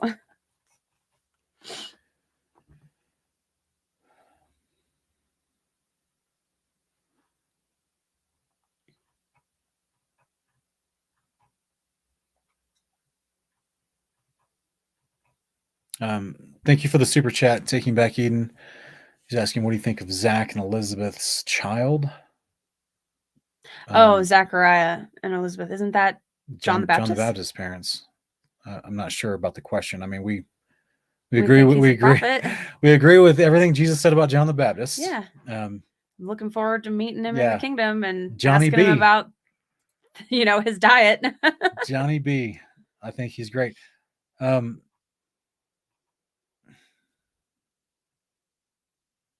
me see here. Thank you, Timbo Baggins. We appreciate your super chat. Thank you for the generosity as well. Good, happy Sabbath to you as well, brother. It's really nice of you. Wait, I think I might have seen a clarification. Yeah, we believe it's John the Baptist. Yeah. Yes, doesn't it tell us? It does. Yeah. Yeah.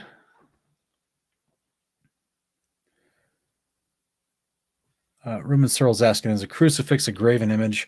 It runs a fine line, right? Yeah, it really does, because they're not worshiping it and offering food offerings to it, which that's what idol worship was back then.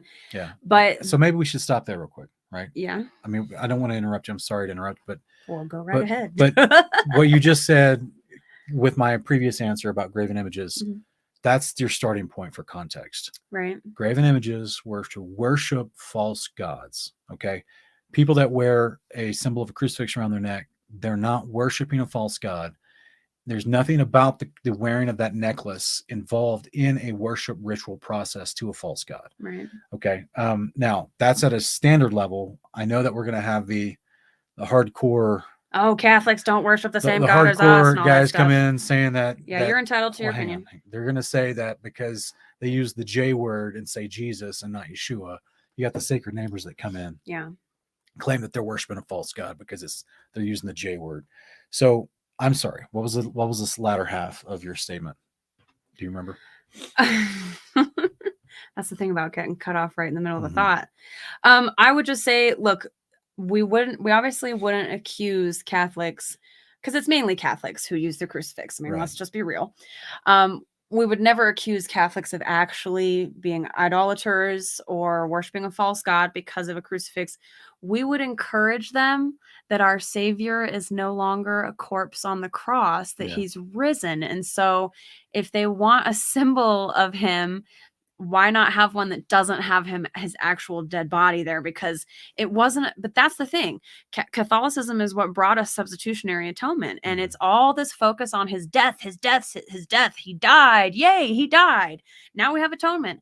And so it makes perfect sense that they would memorialize that by putting his body on a cross perpetually for the next however many thousand years they've been up to this. So really it is a fine line, like Sean said. It's not, we wouldn't accuse any of those Catholics of being in sin or idolatry because of it, but we Because would, idolatry is a specific idolatry definition, is a guys. very specific thing, but we would absolutely encourage them, that, hey, the Savior's risen, why do we focus on his horrific death when it ultimately was all about him rising after that death and becoming who he was prophesied to be after he was on that cross? So that's where we would stand on it, I say. Yeah, I just want to harp really strong on the idea of what idolatry actually is. Okay. We can't just make up new definitions for words and claim idolatry is now, if you do this and I don't like you doing that. Like, that's not idolatry. Yeah. There is no form of covetousness or vain prostitution, or there is no form of any of that going on with people wearing a symbol that has been associated with this particular branch of the faith for so long. Yeah. We disagree with the head leadership of the Catholic Church in paramount disagreement. A multitude of ways. Like, watch our Investigating Babylon series, watch my current New 42 series. We do not support Catholicism at all. Okay. But at the same time, the people sit in the pews, they want to know God. They're good-hearted people. All right. I'm not going to demonize them because they were told, oh, I can go buy this little cruise. This is what I saw on the wall. I saw the priest wear one of these, and I can go buy one of these too. And they don't know any better. Right. Yeah. Again, we disagree with the symbol of it, as we would rather celebrate his resurrection, but that's not by definition of scripture in the law of God. That is not idolatry. So a graven image is idolatry. This is the idea of worshiping a false god through a representation and doing acts to that representation in a temple. It's not just carving something about one of the moments of the Messiah's life. Yeah. So hopefully that's it's clear as mud.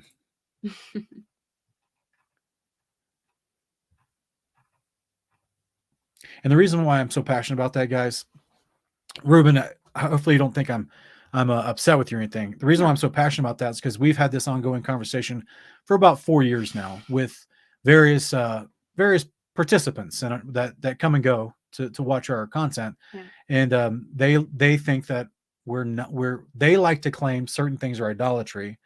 There's certain branches of Torah movement teachers that claim certain concepts in the American tradition, certain ideas of previous tradition, and I'm using that word intentionally. Yeah. They like to claim those are idolatry, but those are not the definitions of idolatry. Yeah. So these are just people that are, doing the same things that they got mad at the Protestant preachers for doing when they came out of the churches and started their Torah ministries. They're doing the exact same misstep by taking things away from their context, away from their definitions, and just making up new interpretive definitions to preach a certain narrative. And we don't try not to do that at all, right? We want to just stick with what the Bible says and how it defines things so that we don't stumble and cause other people to stumble as a result. Yeah, we're kind of pushed into a niche denomination of the Torah community just by default of what we teach, because we teach the commandments. But Sean and I have never really wanted to be just considered, oh, that's just some Hebrew roots Messianic people over there. Like, that's not us. Like, we want to be a bridge to all Christians in all kinds of denominations, churches, whatever. And so for us, it's not about being an elitist group who our identity is just solely rooted in, we don't do the pagan holidays, like that's just not where we've been called to. That's not the kind of ministry we've been called to have. We upset people on both sides of the aisle because we won't condemn everyone in the churches everywhere. But we also teach the commandments. We keep the Sabbath and things like that. So people on both sides don't know how to feel about us. And that's why we just appreciate everyone who's in the middle, who sticks around to hear us out and who has the same heart as we do, where a lot of you know that you guys weren't in idolatry before you came to understand the fullness of the Torah. Well, You depends on know, the person you're talking to, sweetie. I'm talking to the people that I just said who are in Yeah. the middle, who have the same heart as we do. So they do know they weren't in idolatry. They didn't not have true faith. They weren't, you weren't worshiping a different God. You were worshiping the God of the Bible. You just had a spiritual blindness to some of the facts of, his commandments. So, that's what we're called to do. And, it gets us attacked from people on both sides. We're equal opportunity offenders, I guess. That's right. So if there's a toe out there, we're stepping on it. yeah, pretty much. Put on my tap dancing shoes and just find all the toes. Yeah, we've got the trigger fingers. Pew pew.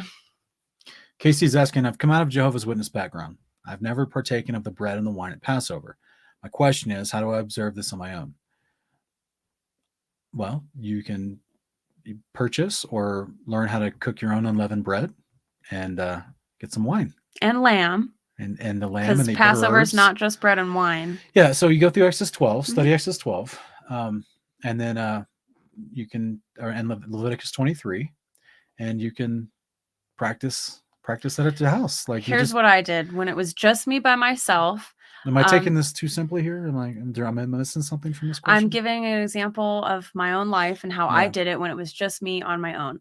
I purchased some local lamb. I got lamb chops because obviously, I was living in an RV in a trailer park. I couldn't purchase an actual full lamb and have it for a year and slaughter it myself. So I purchased some local lamb chops.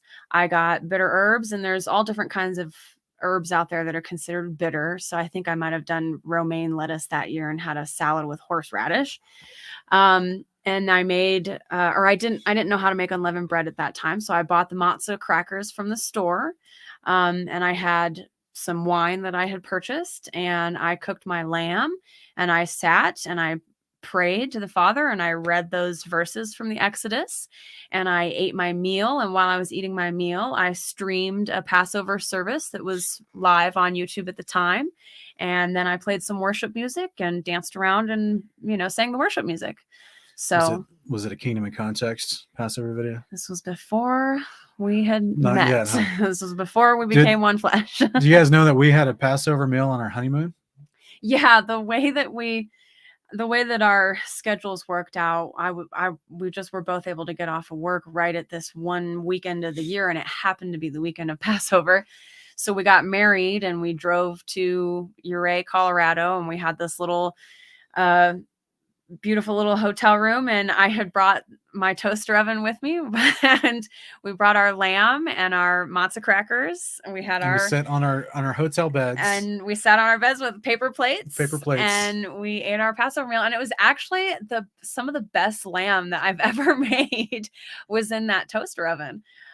So to do with that what you will, whatever the circumstances in your life are, just work in a special meal. That's really what it's about, a special meal with you and the Father. Yeah.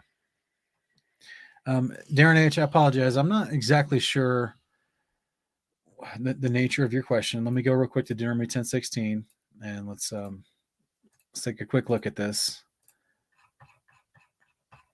I gotta say, there's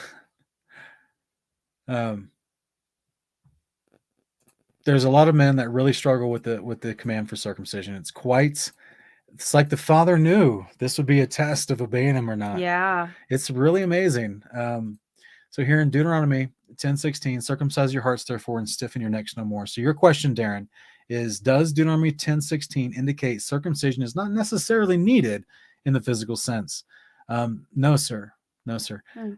Circumcision goes all the way back to Genesis 17:8. It's an eternal, perpetual command for you and all your inhabitants, all the males in your household, the descendants of Israel, perpetually throughout all generations. So this is to go check out Genesis 17 verse 8, probably 8 through 10, honestly. But so this is just also talking about the spirit of the law, whereas the Father's like, you've got the physical command on the outside, but he needs you to also circumcise your heart on the inside. Which means you follow his commandments. That's right. So, of course, circumcision is one of his commandments. So in the same way, I'm glad you brought I this was up, just Darren, thinking of this because in the first. same way, this is the exact reason Paul is trying to talk about circumcision of the heart versus the actual fulfilling of the physical command. So he says here in verse 25, circumcision has value if you observe the law, but if you break the law, your circumcision has become uncircumcision. So if you're born, so basically like me, right? My parents circumcised me when I was a baby. Mhm. But had I grown up to not follow Christ, Yeah. circumcision doesn't Doesn't mean anything. get you into the It kingdom. doesn't provide me any benefits. It's not automatic salvation. It doesn't do anything for you. It's a sign. It's an outward sign. It's a test of obedience of both the parents Yes. and the children, but Yeah. it's a sign. It's an outward sign of the future resurrection to come, where your heart is perpetually and forever circumcised, because you cannot undo your circumcision physically after you get it done as a male, right? This isn't this. You can't do that. Yeah. You can't do that. I was going to make a bottom surgery joke, but we'll move on. So you can't undo your circumcision, okay? So this is where Paul's trying to explain to people, like, if a man, verse 26, if a man who's not circumcised keeps the requirements of the law, will not his uncircumcision be regarded as uncircumcision? So a lot of people use this verse and say, well, I'm not circumcised, but I love Christ and I'm following the law of God. Well, guess what? The law of God tells you to be circumcised. Yeah. It does. So in the same way, if we go to previous context, he also talks about the people of the nations. Don't forget about the word being capitalized. This word just means the people of the nations. So if we also go about the people of the nations who did not have the law of God, meaning they were not ritually circumcised by their parents as children on the 8th day, but they end up having the law of God on their hearts and their conscience bearing witness on the day when they stand judgment before Christ, they're going to be viewed favorably as if they were circumcised, as if they were raised in Israel, because they practiced the work of the law written on their heart and they abided by that through obeying their conscience to God, even though they may not have had grown up with the law. They did not have the law. So he's making a differentiation between the Jews, the people of the sons of Abraham, who through the prophets were given the oracles of God, versus the nations around them, like we see in Cornelius in Acts chapter 10, an Italian who also feared Yahweh and did the commandments and was revered for his piety, meaning his obedience to the commandments. He was revered in around his people group because he was a faithful follower of the commandments of God. He respected Yahweh. He, whether he was physically circumcised as a child or not, was being viewed as if he had circumcision because he was abiding in the promise of the covenant, which is to get that eternally circumcised heart at the resurrection. He's doing the commandments in faith. That's what all that is about. So Paul's just trying to give you the juxtaposition of saying, look, circumcision, it has value if you're abiding in the commandments, because it's one of the commandments for one. Yeah. But two, it also represents your faith. It's an outward symbol that you're doing the commandments in faith because you believe that he will raise you from the dead and give you the promise of the covenant to have a heart sprinkled with his law so that you perpetually obey his statutes and commandments. Ezekiel 36 talks about this. But if you were circumcised and then you turn away from the faith, or if you're circumcised as a baby and you never grew up following the faith, it doesn't give you any special advantage. So Paul tries to reiterate what Deuteronomy 10:16 says: the one who is physically uncircumcised yet keeps the law will condemn you, who, even though you have the written code and circumcision, are a lawbreaker. Nowhere in here does it say that we do not have to actually be circumcised, or that somehow that law was repealed somehow. It's not. Verse 28, a man who is not a Jew because he is one outwardly, but a man is not a Jew because he's one outwardly, nor is circumcision only outward and physical. Tell that to Maimonides in the 13th century, who created the religious requirements for being a Jew. They've adopted their culture into the idea that, oh, well, if you were born a Jew, you're a Jew. Yeah. But that's not what the scriptures say. This is why I jokingly say I want to be a Romans 2 Jew, right? I want to be a new Jew. I want to be one who has my heart circumcised to the law of God, and I keep it as I walk in the Spirit, even though I wasn't born technically as a Jew, according to what Judaism says. So Paul, again, is addressing the false dichotomy that Judaism has imposed on the people, the false teaching, And he's trying to explain to you, look, a man's not just a Jew because he's one outwardly, just because he's been circumcised outwardly, physically. A man is a Jew because he is one inwardly, and a circumcision is a matter of the heart by the Spirit, not by the written code. Such a man's praise does not come from men, but from God. So up here, he says circumcision does have value if you observe the law.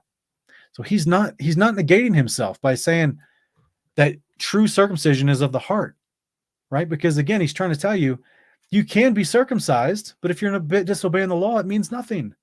So your circumcision is secondary. Just like with Abraham, he proved himself to Yahweh for 25 years in Genesis before he got circumcised.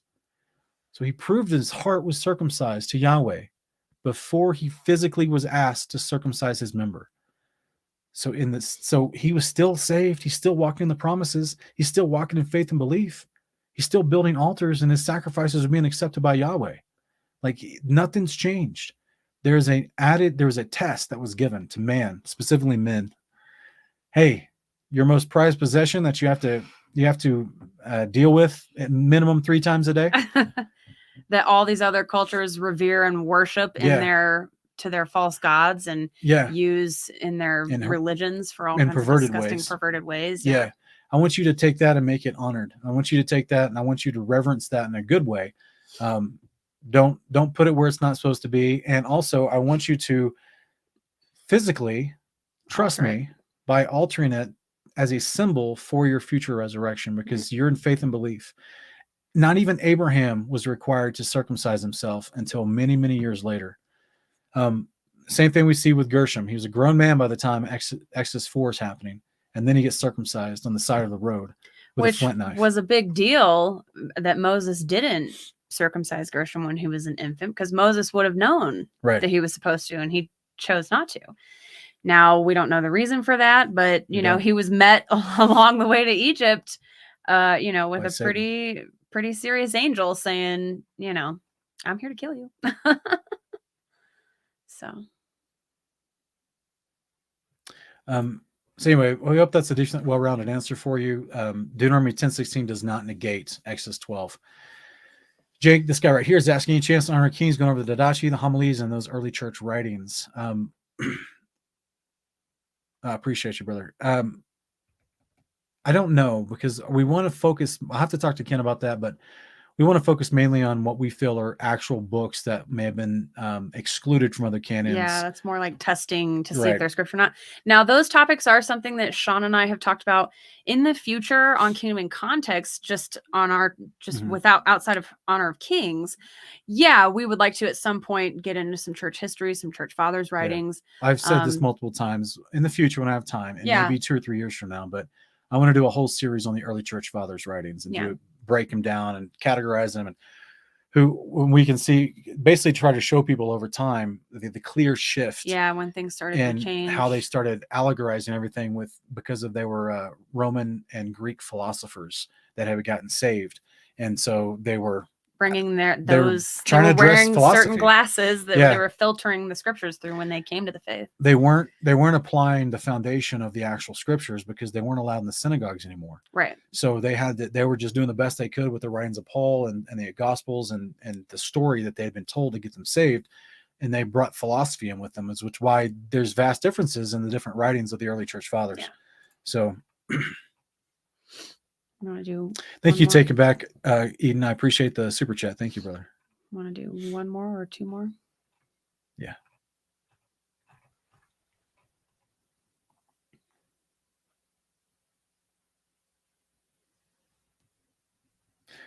Gordon Thompson, I have right now. I have not personally started Discord. There's other people that have started Discords, both for I think the Brave Believer and also Kingdom and Context. You're welcome to join those, but those are not truly run by me. I can't stop people from creating Discords with our names on them, basically. But just as a declaration to everyone listening, I do not actually moderate or run those personally. So in the future, I've thought about what you're talking about. Again, I just have to find the time. I can't go into all the detail on everything that I'm working on. I can only just tell you that I'm still actively involved with consulting for Lighthouse. That's still a thing that's happening. We're literally in weekly meetings, sometimes multiple times a week. And I can't share with everyone what you're going to see it when it actually happens. I just can't share it with you yet, is the idea. Here's a quick glimpse of it. But ultimately, that's a huge, massive project. Okay. Massive project. Try to become a true competitor to Amazon, YouTube, and Facebook, and have an integrated platform to do that.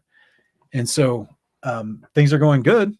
We're very close. We finished our beta. We're making some tweaks. They're finishing the mobile version as well, and we're getting close to that. But in addition to that, I'm also working on the study guide to try to get that finished. Other things that we're doing for the channel, we're also trying to get the video game, Lord willing, done this year, as well as other things that we're working on that I haven't even told people about. Okay, so I know that all you guys just see what we put out, and when we go live on camera or when I upload a video, and that's all you see. And I try to give as much information as possible, but there's certain other aspects that I can't do. There's just not enough of me to do. I'm sorry, guys. So we're not an official church. We're not an official congregation. I do not have deacons and elders that I don't feel called to that, to be honest with everyone. Okay. I do want to have a men's group to chat, and I'd like to have a ladies group as well in the future when I have more time to have that organized, and I can feel confident to have my name on that in an official capacity. At this point, I feel called that the Father's called me to do other certain types of projects for the benefit of the body. That's not one of them. So I want to be very upfront, very clear with everybody about that. It is my heart. I've told her how many times have I talked about this? A lot. I've told her many times, man, I sure would love to have the time to do like a weekly men's group or a weekly discipleship group. And I want to do that. If you guys could see the other things I'm working on to benefit everybody, you would realize, oh yeah, never mind. Go do what you're trying to do. We'll figure out a men's group amongst ourselves and do something else. Like you would get it. I can't give away certain information right now because the timing's not right. So Lord willing, 3 to 5 years, I'll have an amazing thing built so that we can all benefit from it. And then I'll have more time because we'll have things organized and in a way with leadership and hierarchy. And I'll have more time to do that type of awesome gravy like that, to have like a men's chat group and hang out and share and stuff like that. As it is in the meantime, we try to do our best to provide a platform for teachings so that you guys can, get good context on how to break down the word and how to good logical approach to scripture that is sound with what the scriptures actually say and not with the interpretations or the traditions of men. So I appreciate you guys that do support us. We appreciate everybody that is continual in support of what we're doing and everything that we've got going on. No matter what level of support you've done, whether it's prayer or whether it's financial contribution, you guys are all super valued. Yeah. We're so humbled and grateful. And I just want you guys to know some of the things that we're working on, you're going to see later. Oh, that's what he was doing. And that makes sense. And I'm glad that we supported him because he's not just building an office building so that he can have a ministry there and have a bunch of employees and have a bunch of paperwork for the secretaries to do. And yeah, he's also not just building some mansion with a big pool somewhere. Like it's not, yeah, you guys make it possible for him to work full time for the body, to be in service to you guys. And trust me, I'm obviously behind the scenes. He works 12 to 16 hour days doing what he does for our channel. He doesn't, I've said it on multiple occasions, he doesn't just flip on the camera and start bloviating for the next 3 hours and then that's his work for the day. Like he works for the body. He works for the Lord, like legitimately. So anyway, I just want to encourage you guys. And the reason I'm going on about that based off that particular question was because I know it's my heart literally to disciple. I mean, that's why we do what we do, right? So that you can, through context and through the way we teach and all the videos we put out, you can come along in your walk better. But I am not at the position in my life right now where I can do personal discipleship with people and be involved in their active daily lives and their decision making. That's a very different level. And I just want to be very upfront. We've had people that have left in the past in anger because we weren't able to do that for them, give them personalized discipleship. And I'm just not at that place yet. This is why we don't have a physical location. We don't offer physical congregation community. We want to, this is why you're always seeing me bring together other ministries who do have those, so that you can be aware of them. And that's why we created the Fellowship Finder app. And I'm even currently right now building something else into it so that you can see where other ministries are around you, so that you can have that type of personalized discipleship if that's what your heart really longs for and that's what you really need. So yeah, just understand that my heart is also there as well, but practically what I feel called to do right now does not abide specifically in that vein. So I have to make a choice somewhere, because there's only so many hours in the day.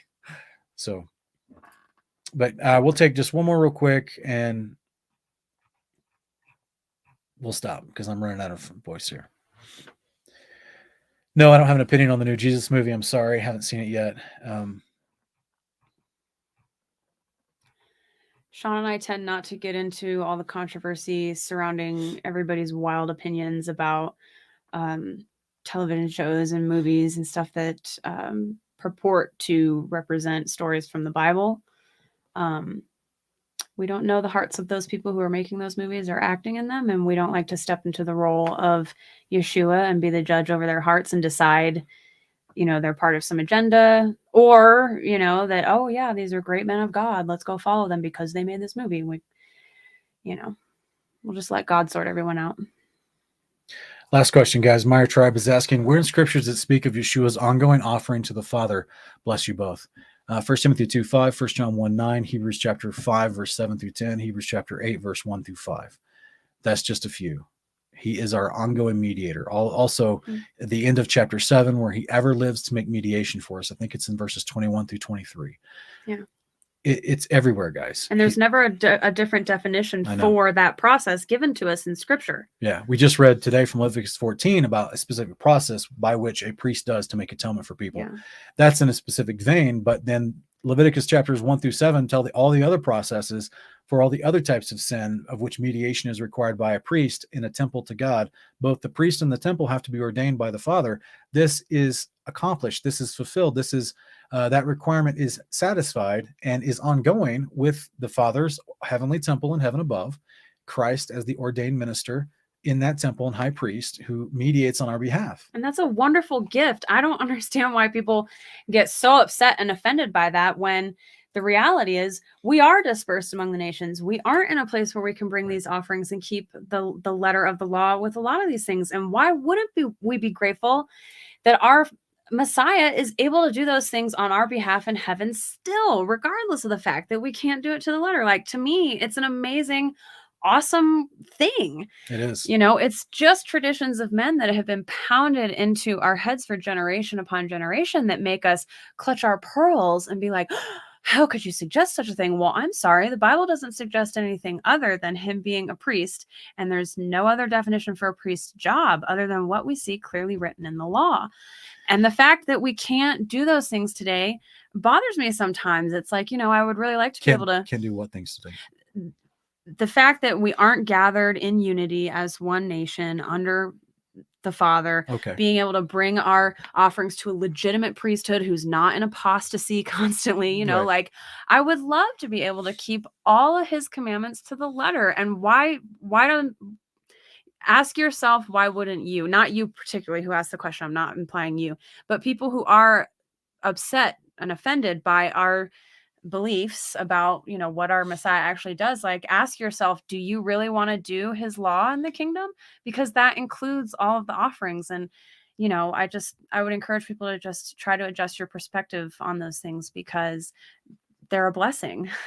Well, I get it from people that are unfamiliar and they think that we're Hebrew roots or that we're Torahism or whatever negative whatever label, derogatory word they use. I get it from that mindset from those people, but from people that are actively practicing the law of God, that are actively say they do.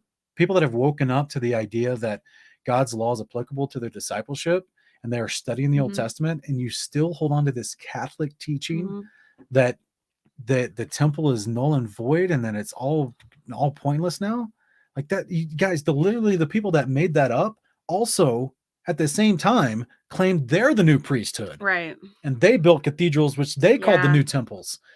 And they're the ones who changed the Sabbath to Sunday. And Yeah. they're the ones, like, guys, think about what you're actually repeating. It's baffling to me, the level of, like, do we believe heaven is real or not? Yeah. If the scriptures tell us the Father and the Son and all the angels are in heaven, there's water, there's trees, there's leaves used for medicine, there's fruit, there's animals. Yeah. There's mansions, apparently. I could go on and on and on for 2 hours on the verses in the Old Testament and in the New that describe a physical, tangible reality, a real reality. It's not a ghost world. It's not an ethereal imagination fever dream. This is not pagan occultic theology. This is real scripture. A real priest in a real temple with a real heavenly Father, a real Son who told Thomas to touch him, a real minister on your behalf. This is the process that laid out in the scriptures. The Father said it's good, it's righteous, it's holy, it's for your benefit and your blessing. And he enjoys the sweet smelling aroma that arrives from a priest with the right heart, bringing the right food to him. Yeah. This is not pagan. I reject Dr. Hamp's version of that. That is absolutely mind-blowing that anybody would actually say the actual scriptures, which tell us bringing food to the Father is somehow bad. Yeah. Oh, that's a pagan thing. I'm still blown away by that.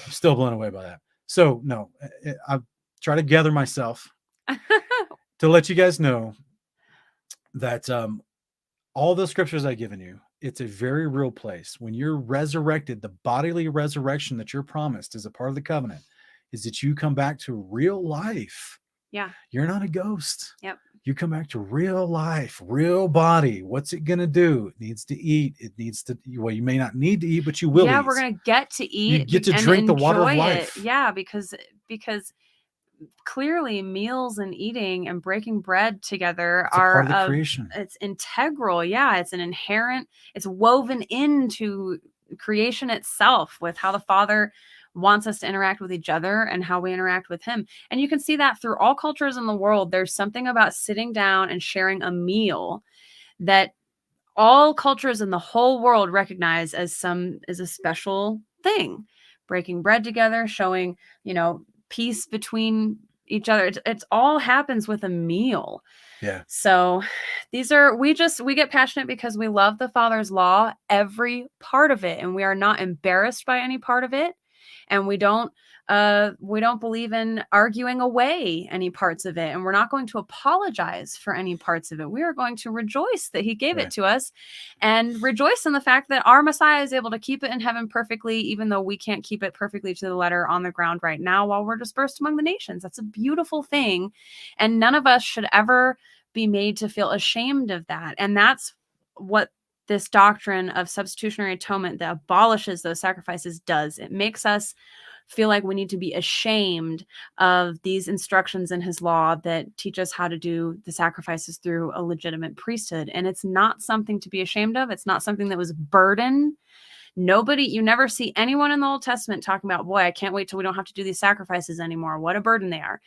So we just are kind of tired of watching people be unwittingly duped into slandering the Father and his ways and being made to feel ashamed of them and not wanting to embrace them and say, hey, maybe we don't understand every single instruction given, but we praise the Father for giving them to us. Well, with when it comes to, offering food at a temple by a priest, I understand those. Yeah, but I just meant, it's just a fellowship meal. With what we talked about earlier, I was just reiterating that there may be some aspects of the sacrifices that we don't fully understand yet, but that doesn't mean that we should be embarrassed by them or argue them away or find a way to say that they were abolished or Yeshua is not doing them up in the sanctuary. So you should be embarrassed by people who claim that Christ isn't real and that you were birthed out of a gravity density ball that exploded. From nothingness into somethingness. You should be embarrassed by that. But yet so many of us were taught that and it must be right. The authorities told us it was right.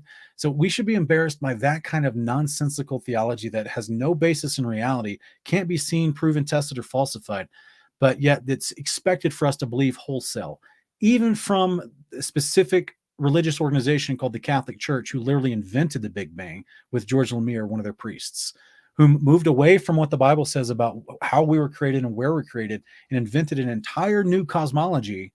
Those are the same dudes that also said, oh, there's no real temple in heaven. Oh, there's no real priest. Jesus is we're now the priesthood. Obey us, confess your sins to us. Like, no, they're imposters. They're literally the modern day Pharisees. They're holding up the Bible, but doing something and teaching something else. So this is the part where I would say let's honor God for what his word says. Let's have the full faith as strong, brave believers to believe what his word says, as it says it, in definition of words, in their context of how they're being used, and ignore the traditions of men that try to impose new and different theology onto this. That's cowardice. That's cowering to the authority figure who tries to lord himself over you. Yeah. Let's be brave. Let's believe the words of our Father. How about that? Let's do that. I'm going to do that. Join me. We'll do it together. It'll be great. It'll be great. Yeah. All right, guys. Before we go, I wanted to mention for anyone who was not here at the beginning of our live stream, please check the description for a fundraiser that we have linked in there. Our sister Amber Plaster, she's Amber Stover now. She was diagnosed with an aggressive form of ovarian cancer and is looking to raise money for alternative treatments. Now, they are almost at the goal that they set, but that's a very baseline goal. Anyone who knows anything about cancer treatments knows it goes way beyond the 15,000 that they've put on that fundraiser. So I'm pretty sure with Give, Send, Go, you can still donate beyond whatever the goal is. Also, you can share it if you aren't able to donate, and offer prayer, of course. Give, Send, Go does not take a percentage of your donations. Okay. Right. So if you they're a Christian organization. I've literally spoken with the people that started Give, Send, Go. They're out of Boston, and they're believers. They're good people. They don't take a percentage of what's raised for these causes. So if it's on your heart to also drop $5 or $10 as a thank you for them operating the platform, because it takes money to operate the platform. So they exist on donation only. Give, Send, Go is a Christian-run organization. So just remember that, guys, both in your contribution to Amber Plaster as well as using that platform. So may the Father direct you guys all. We appreciate it. Yeah. Thanks for joining us. Okay. Yeah, we love you guys. All right. See you guys next time. Have a good Shabbat if you're celebrating. If not, look into it. Celebrate. Bye, guys. Shabbat shalom.